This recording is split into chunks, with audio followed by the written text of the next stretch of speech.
So now we are officially done with the good Terminator movies. And now we're on to the bad ones or the mixed ones. And this one is more of a mixed one. This movie has quite a bit going for it. I think the action in this movie and special effects are well done because, Terminator was a decent hit. But Terminator 2 was a huge hit. It was a big deal. And when that movie came out, it was a big hit. They said, all right, we're going to greenlight a sequel, of course, because Hollywood loves money. and and Terminator was a franchise that, of course, I think we all knew that you could do more with it. It just turns out that they never did anything more with it that felt like a good continuation of the series. But this movie continued that franchise, and but when that movie was a huge hit, they got more money, they had a bigger budget, and so that means better special. Well, I wouldn't say better special effects, but I would say bigger special effects. They could do some cool stuff. Also, special effects, of course, advanced in between Terminator 2 and Terminator 3, so there's some, there's some cool stuff. It looks cool. Some of the action is really cool. Some of it doesn't make sense. So that's the good in this movie. There's a lot of humor in this movie that's pretty shitty. It does not work.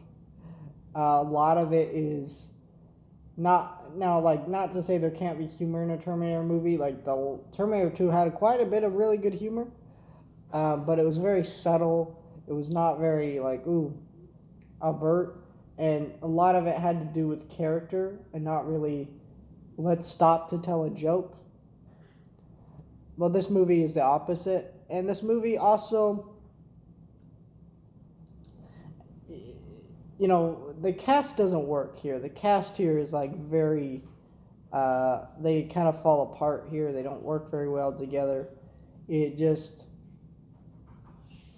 they got a new guy to play John Connor, and he feels nothing like a 10-year-older Edward Furlong John Connor character. He does not feel like that. And the twist at the end of this movie is a pretty surprising twist, and it kind of works. But that's about it. And the movie just, it's not, I don't like the new T-800. She's a cool idea, but she has some weird powers.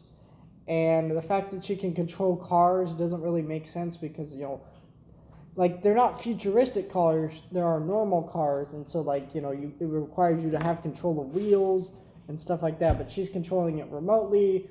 It's not a remote control car. It doesn't really make sense. So, yeah, a lot of the movie is very mixed. And a lot of it doesn't work. And I can watch this movie, have fun with it, but it's still not a very good movie. It's the worst of the Terminator franchise that I've seen so far.